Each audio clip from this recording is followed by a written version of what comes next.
બધાએ પોતપોતાનો ભાવ પ્રગટ કર્યો અહીંયા, અને એટલે તો આપણે હનુમાન ધારા નામ રાખ્યું. એમાં ધારા પ્રત્યાજ કરે, કોઈ દિવસ તૂટે નહીં.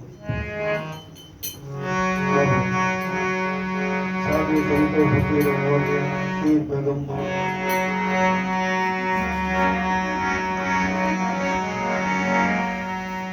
એક વખત રાજા ભરતરે અને પિંગલા ઝરૂખામાં બેઠા છે, અને એમાં ઉજ્જૈન નગરીની અંદર કોઈનું મૃત્યુ થયું.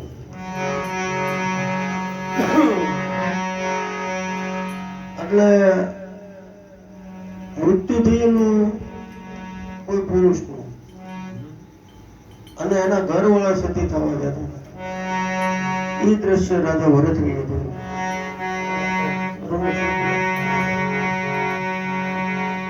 એટલે રાજા ભરતરી પિંગલાને પૂછે, દેવી આ હું શું જોઉં છું કે આના એ સત્ય છે કે પણ આ બેનને તૈયાર કરીને કેમ શમશાનમાં લઈ જાય છે? તો એના પતિ છે, એનું મૃત્યુ થયું છે, એટલે એના ઘરવાળા સતી થવા જાય.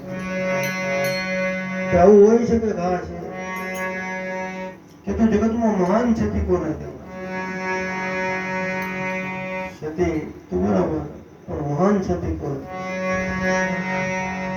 આવું પિંગલાને રાજા ભરતોરી પૂછે એટલે પિંગલા જવાબ આપે કે ના, મહાન સતી એને કહેવાય કે જે પોતાના ધણીનું મૃત્યુ થાય અને પોતાના કાને સમાચાર સાંભળે એટલે તરત પોતાનો પ્રાણ ત્યાગ કરે, એને મહાન સતી.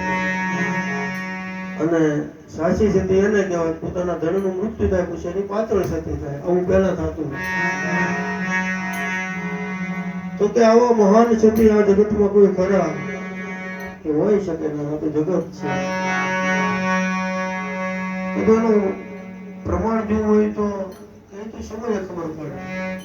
પિંગલા મહાન સતી હતા, ભરતરીને ખબર નહોતી. અને એક દિવસ આ વાર્તા થઈને નૌકા પડ્યા, ઘણા દિવસ વયા ગયા પછી વિક્રમ રાજાને કહે છે કે ભાઈ શિકાર કરવા જવું છે જંગલમાં, મારે હારે હાલો.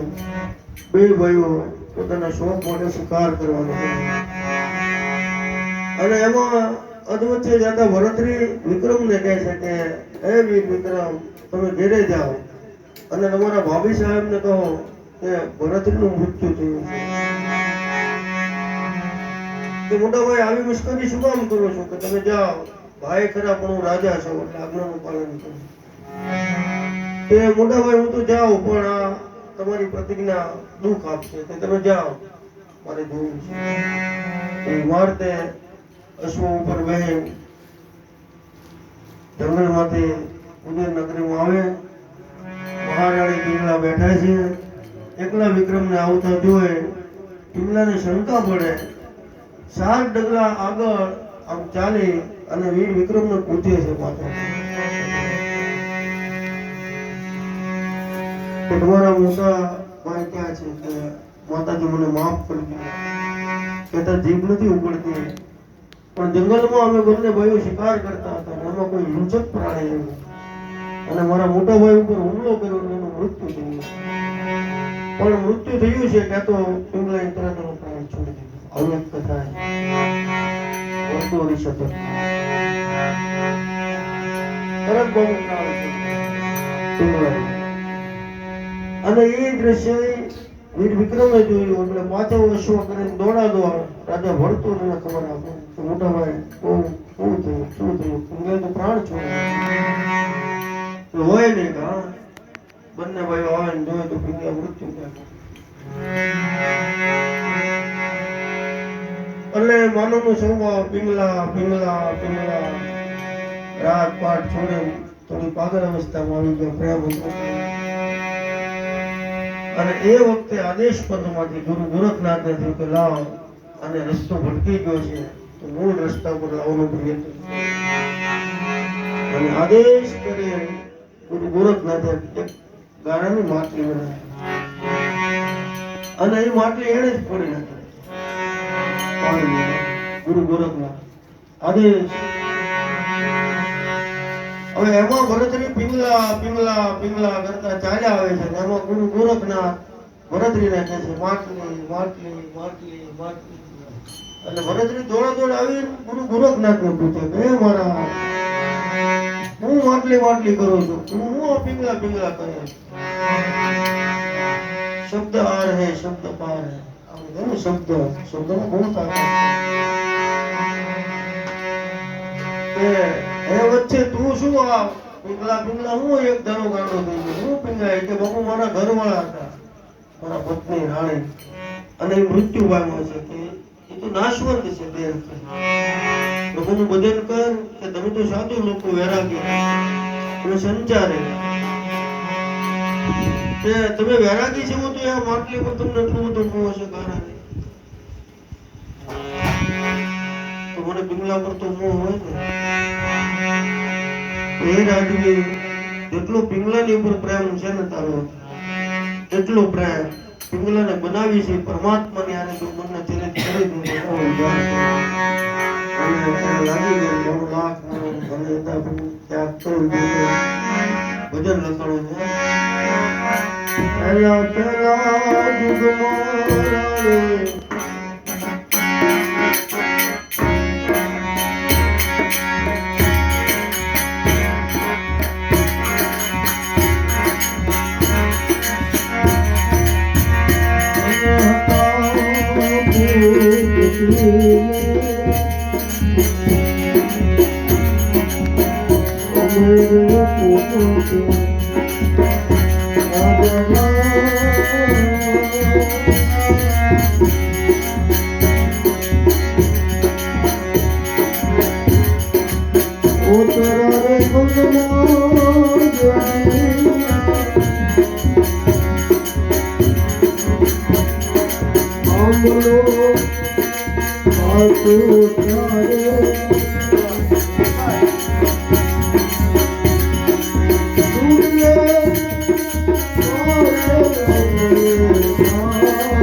તેથી તમે મારી હારી હતા પણ કઈ હારી આવ્યો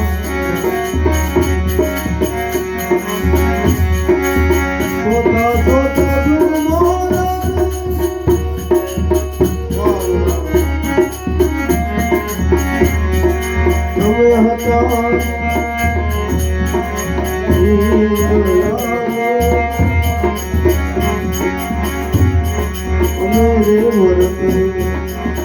Radha